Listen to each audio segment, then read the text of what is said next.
पश्चिम बंगाल में अब नहीं चलेगी टीएमसी की गुंडागर्दी, चुनाव आयोग का बड़ा फैसला। कैमरे की नजर में होगा मतदान, गड़बड़ी पर एक्शन की तैयारी। केंद्रीय कंट्रोल रूम से होगी 80,000 बूथों की निगरानी। संवेदनशील बूथों पर 3 और सामान्य बूथ पर लगेंगे 2 सीसीटीवी। पश्चिम बंगाल में इस बार हिंसा मुक्त चुनाव के लिए चुनाव आयोग ने कमर कस ली है। खासतौर पर ममता बनर्जी के गुंडों से निपटने के लिए चुनाव आयोग ने बड़ी तैयारी कर ली है। पहले बड़ी संख्या में केंद्रीय सुरक्षा बलों की तैनाती और अब उसके बाद बड़ा फैसला लिया है कि इस बार पश्चिम बंगाल का चुनाव सीसीटीवी की नजर में होगा, यानी वोटर्स अब कैमरे की निगरानी में मतदान करेंगे। पश्चिम बंगाल में लगभग 80,000 बूथ पूरी तरीके से निगरानी में रहेंगे। इनकी निगरानी एक केंद्रीय कंट्रोल रूम से की जाएगी। मुख्य निर्वाचन अधिकारी मनोज अग्रवाल ने ये पूरी जानकारी दी है और बताया कि अगर 4 से ज्यादा लोग एक साथ किसी पोलिंग बूथ में घुसते हैं तो इसे नियमों का उल्लंघन माना जाएगा। एक लाइव निगरानी सिस्टम उन पर नजर रखेगा। पहली बार बूथ के बाहर होने वाली हिंसा या डराने धमकाने की घटनाओं के कारण भी दोबारा मतदान का आदेश दिया जा सकता है।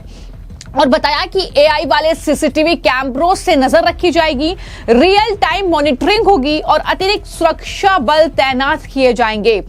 अगर नियमों का उल्लंघन होता है तो भारतीय निर्वाचन आयोग दोबारा मतदान का आदेश देगा। किसी भी तरह की असामान्य गड़बड़ी जैसे कैमरों से छेड़छाड़ या ईवीएम में हेराफेरी होने पर कड़ी कार्रवाई की जाएगी। अगर वेबकैम 30 मिनट से ज्यादा समय तक काम नहीं करता, बंद कर देते हैं अगर उसे, तो अपने आप ही दोबारा मतदान का आदेश जारी हो जाएगा।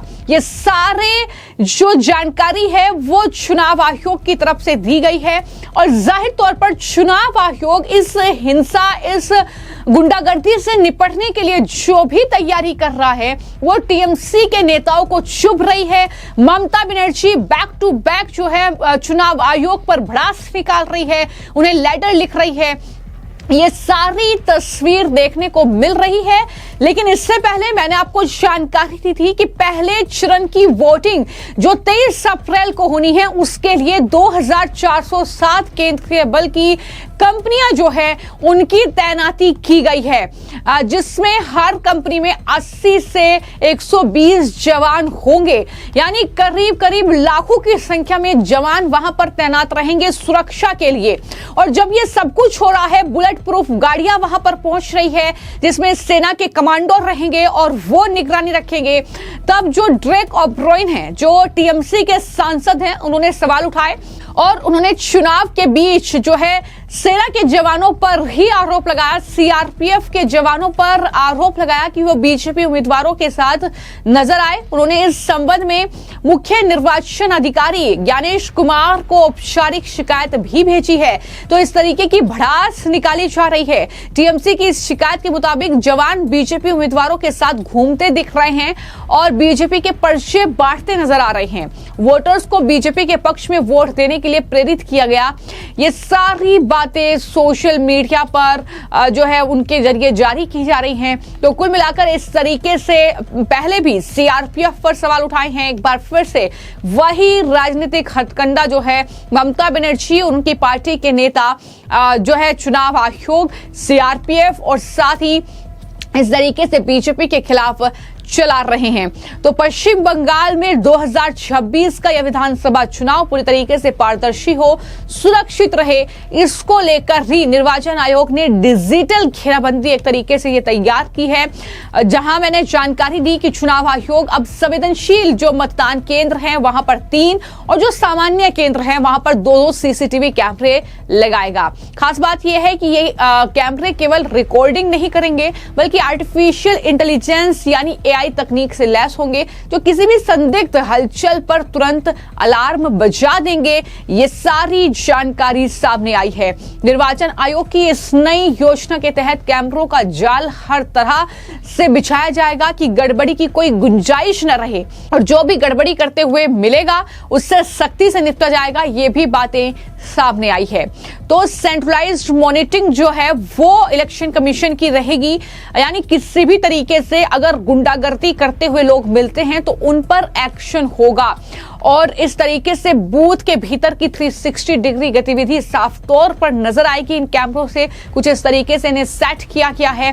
तो कहीं ना कहीं ममता बनर्जी इसलिए ही बौखलाई हुई हैं, लगातार बयानबाजी कर रही हैं, लेकिन चुनाव आयोग की तैयारी पूरी है और वहीं पर टीएमसी का प्रतिनिधिमंडल लगातार चुनाव आयोग को कभी लेटर लिख रहा है, कभी शिकायत दर्ज करा रहा है, कभी वहां पर जो है चुनाव आयोग के अधिकारियों से मिल रहा है, वहां शिकायत अपनी दर्ज करा रहा है और तमाम तरह के आरोप लगा रहा है। अब प्रेस कॉन्फ्रेंस की टीएमसी के एक प्रतिनिधिमंडल ने, जिन्होंने चुनाव आयोग में शिकायत की और क्या कहा, जरा सुनिए।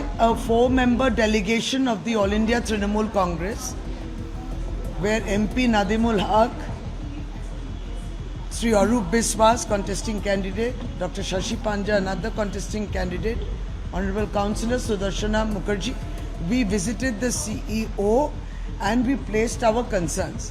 Mainly we are very concerned because the recently concluded elections on 9th of April in Kerala, the assembly elections, and we have seen that there is lack of transparency because data is not there officially on the website of the Election Commission of India, of polling figures, of constituency figures, of polling figures in the constituency, the postal ballots. So this is a matter of concern, a deep concern, because unless this data is published and it is absolutely transparent and timely publication of the data on the website, if the public scrutinizes it, I mean, it has to be under public scrutiny. That is which is important. So we have expressed our concern about what has happened in Kerala, because this should not happen in West Bengal.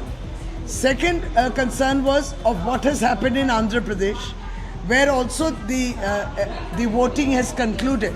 Now in Andhra Pradesh in 2024, a very peculiar phenomenon took place, in which we have noted that almost 52 lakh votes were cast between 8 p.m. in the night to 2 a.m. in early morning, after on the voting day, after the official voting timings were over. And you know, it's between 7 a.m. to 6 p.m., which can go up till 7:30 p.m. depending on how many people are still waiting to cast their votes. But 52 lakh votes were cast between 8 p.m. and 2 a.m. in the morning is something very strange and demands immediate answers. Post midnight, who was there waiting to cast their votes? Which people were there? Who was doing this? Between 11:45 p.m. to 2 a.m., almost 17 lakh voters out of this 52 lakh. So who are these mysterious voters? And that is where the doubt arises. So these are matters of deep concern, because the procedures have been flouted, norms have not been followed. Now this should not repeat here. What happened in Kerala or in Andhra Pradesh should not happen in West Bengal. So All India Trinamool Congress, with all the foresightedness that it has flagged these issues that it should not happen in West Bengal. So this was what we told them, because this entire SIR process has taken human lives. There has been tremendous anxiety over the entire process, with 60 lakh plus in adjudication, with 91 lakh deletions, and we are going on and on about the deletions. So it is a matter of deep concern that lives have also been lost. There is enough trouble or anxiety for the people. They are scared. Now this should not happen. It has to be very transparent, very clear. Procedures have to be followed and timings have to be maintained, and the political parties, all political parties, need to be informed about the correct data at the correct time on the day of polling. So we तो पश्चिम बंगाल में पहले चरण की voting के दिन बेहद करीब हैं, लेकिन चुनाव प्रचार भी जबरदस्त तरीके से चल रहा है और इसी बीच टीएमसी के गुंडों से निपटने के लिए खास तौर पर तैयारी जो है एक तरीके से पुख्ता कर ली गई है। इससे पहले जिस तरीके की हिंसा अलग अलग चुनाव में देखने को मिली, यानी किसी भी तरीके की हिंसा बर्दाश्त नहीं होगी और इस तरीके से चुनाव आयोग इन गुंडों से निपटेगी, ये कहीं ना कहीं जानकारी दी गई है। फिलहाल आपकी इस मामले को लेकर क्या राय है, हमें कमेंट बॉक्स में जरूर लिखें। धन्यवाद।